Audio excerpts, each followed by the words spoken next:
21.49 लाख। जी हाँ, ये है कीमत टाटा की नई हैरियर ईवी की। बेसब्री से इंतजार हो रहा था और यकीन मानिए वो इंतजार शायद बेमतलब नहीं जाएगा, क्योंकि इस गाड़ी में उन तीन चीजों में जहां पर सबसे ज्यादा फोकस रहता है, 20 लाख से ऊपर वाली जो गाड़ियां होती है ना, उन गाड़ियों में फोकस रहता है परफॉर्मेंस पे, कंफर्ट पर, और इलेक्ट्रिक है तो यहाँ पर फोकस रहता है रेंज पर। और इन तीनों चीजों पर टाटा ने अपनी इस हैरियर ईवी के साथ वो सभी चीजें देने की कोशिश करी है जो कि इसका जो डायरेक्ट कंपटीशन में जो मौजूद है महिंद्रा की XEV9 उसमें भी मौजूद है। बात करेंगे आराम से कि इन दोनों गाड़ियों की जब एक दूसरे से compete करेंगे तो कौन सी बेहतर है, लेकिन अभी ये जान लेते हैं कि इस हैरियर ईवी में क्या क्या नया है। हैरियर ईवी में दो बैटरी पैक का इस्तेमाल किया गया है, 65 किलोवाट और 75 किलोवाट आवर। इसकी अधिकतम रेंज है 627 kilometre. Rear wheel drive, all wheel drive दोनों ऑप्शन मौजूद हैं और 504 Nm का टॉर्क ये गाड़ी जनरेट करती है। कुल 2 इलेक्ट्रिक मोटर हैं और 0 से 100 की रफ्तार पकड़ने में ये गाड़ी लेती है 6.3 सेकंड का समय। यही नहीं, आप 250 किलोमीटर तक की रेंज बढ़ा सकते हैं केवल 15 मिनट चार्ज करते ही। हाँ, उसके लिए आपको इस्तेमाल करना पड़ेगा फास्ट चार्जिंग का। और इसके अलावा इसमें कई सारे नए टेक फीचर्स हैं जो कि जोड़े गए हैं। एडास के जो 20 फीचर्स हैं उनको भी तफसील से समझाएंगे, लेकिन इन सभी चीजों को समझने से पहले एक बार आप इस नई हैरियर ईवी के पूरे 360 डिग्री डिजाइन को देख लीजिए।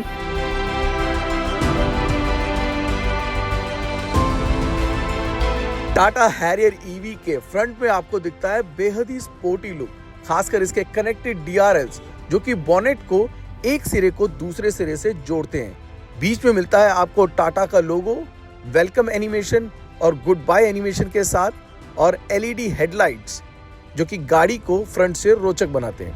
टाटा का ये भी मानना है कि अगर वो चाहते थे कि जो एक्टिव EV प्लेटफॉर्म है उस पर एक पूरा नया ढांचा, पूरी नए बॉडी शेप के साथ गाड़ी को उतारा जा सकता था, लेकिन यहाँ पर हैरियर जो कि एक बहुत ही प्रसिद्ध नाम हो चुका है उसको ही रखकर उतारने की एक बहुत बड़ी वजह है, क्योंकि वो जो SUV लॉयल कस्टमर्स हैं उनको एक नई प्रीमियम EV प्रोडक्ट दी जा सके। फ्रंट में आपने देख लिया कि वो जो हैरियर ईवी की छाप है वो आपको पूरी मिलेगी। साइड प्रोफाइल पर भी एक नज़र मार लीजिए। साइड प्रोफाइल भी आप देखेंगे तो जो इसकी सबसे ज़्यादा मजबूत पहचान थी, जो रोड प्रेजेंस की जो सबसे वजह थी, वो इसके शार्प बल्कि लुक, साइड प्रोफाइल जिसमें एक बहुत बड़ा रोल प्ले करता है, और वो साइड प्रोफाइल आपको वैसा ही नज़र आएगा। जो छोटी मोटी चीज़ें जिन पर आपका ध्यान जाएगा उनमें सबसे बड़ा रहेगा ये dual motor all wheel drive का जो बैजिंग है। आपको ये समझ में आ जाएगा कि सफारी के बाद ये टाटा मोटर्स की पहली गाड़ी होगी जहां पर उन्होंने ऑल व्हील ड्राइव कैपेबिलिटीज़ दी हैं। इसके अलावा आपको इसमें 19 इंच के एरो व्हील्स हैं जो कि नज़र आ रहे हैं। गाड़ी के चारों तरफ ना आपको कैमरास की भरमार मिलेगी, लेकिन आमतौर पे 360 डिग्री कैमरा है जो कि आपको गाड़ी में मिलता है, पर यहाँ पर आपको मिलेगा 540 डिग्री कैमरा। कहने का मतलब ये है कि आप गाड़ी के नीचे भी क्या है ये भी देख सकते हैं। So it's not a 360 degree, it's a 540 degree camera जो कि आपको टाटा मोटर्स की इस हैरियर ईवी में देखने को मिलेगा। इसके अलावा ये जो सेगमेंट है ना, ये बहुत प्राइस कॉन्शियस सेगमेंट रहता है। करीब 25,000 यूनिट्स हैं जो कि इस सेगमेंट में बिकते हैं, और लेकिन इसका जो डायरेक्ट कॉम्पिटिशन है ना वो है XEV9E, और उस 9E को कई सारे X फैक्टर्स हैं जो कि इस वक्त लोगों में काफ़ी पसंदीदा बनाए हुए हैं। अंदर चलते हैं, एक नज़र मारते हैं कि वो क्या X फैक्टर इस गाड़ी में मौजूद है जो कि इसको 9E के खिलाफ एक अच्छा कंपटीशन बनाते हैं। गाड़ी की लंबाई, चौड़ाई, ऊंचाई सभी में आपको फ़र्क दिखेगा, लेकिन इसका व्हील बेस जो है वो बिल्कुल सेम रखा गया है। यानी कि गाड़ी के अंदर जब अगर रियर सीट कंफर्ट की बात करेंगे तो आपको बहुत ज़्यादा फ़र्क नहीं दिखेगा। जो एक बहुत बड़ा फ़र्क दिखेगा वो यही है कि बैटरी होने की वजह से अब आपको बीच में किसी भी तरीके का ऑब्स्ट्रक्शन या टनल स्पेस नहीं है, जो कि 3 व्यक्तियों के लिए एक आरामदायक स्पेस बन जाता है। X फैक्टर की बात करी थी ना, तो आप ये जो सेगमेंट फर्स्ट, या यूँ कहिए कि इंडिया फर्स्ट भी कह सकते हैं, ये जो सैमसंग का नियो ओलेड स्क्रीन जो है ये एक सेगमेंट फर्स्ट है। X फैक्टर में आप इसको गिन सकते हैं। 504 Nm का टॉर्क है, डुअल मोटर सेटअप है, यानी कि ये गाड़ी ओनली टेक हैवी नहीं है, परफॉर्मेंस हैवी भी है। और साथ में इसमें आते हैं आपको 6 डिफरेंट ड्राइविंग मोड। इसका मतलब है कि सिर्फ ऑन रोड नहीं, ऑफ रोड कैपेबिलिटीज के मामले में भी इस गाड़ी में कई सारे एक्स फैक्टर्स मौजूद हैं।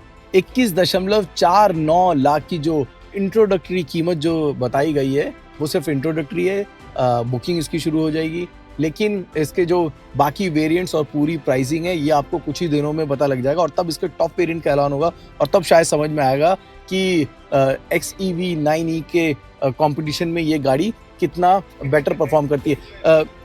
जैसे जैसे समय बीतेगा तभी समझ में आएगा इसकी कितनी लॉन्गेविटी है और ये कितना बड़ा कंपटीशन बाजार के लिए साबित होती है। लेकिन एक बात साफ है कि टाटा मोटर्स ने भारत में अगर कहें तो इलेक्ट्रिक मोबिलिटी का जो कारवां की शुरुआत करी थी वो टाटा मोटर्स ने करी थी नेक्सॉन के साथ।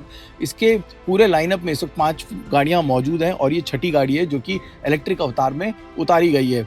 और यहाँ पर उन तीनों चीज़ों का जिनका लोगों को सबसे ज़्यादा वहम रहता है, यानी कि चार्जिंग, उसके लिए यहाँ पर इलाज किया गया। आपको अच्छी खासी रियल वर्ल्ड रेंज है, 2 बैटरी पैक हैं, डुअल मोटर सेटअप है,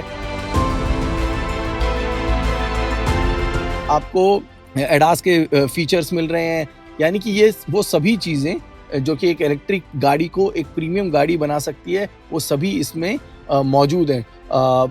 इसका रियल वर्ल्ड टेस्ट हम करेंगे आने वाले कुछ दिनों में, इसको BIC पर लेकर जाएंगे और वहाँ पर देखेंगे कि परफॉर्मेंस की जो बात हो रही है, डुअल मोटर सेटअप की जो बात हो रही है, वो उस गाड़ी को कितना रोचक या कितना अच्छा बनाती है। अगर आपको ये वीडियो पसंद आया तो आप भी हमारे लिए कुछ अच्छा कर दीजिए, इसको लाइक करें, शेयर करें और हमारे चैनल को सब्सक्राइब करें। नमस्कार।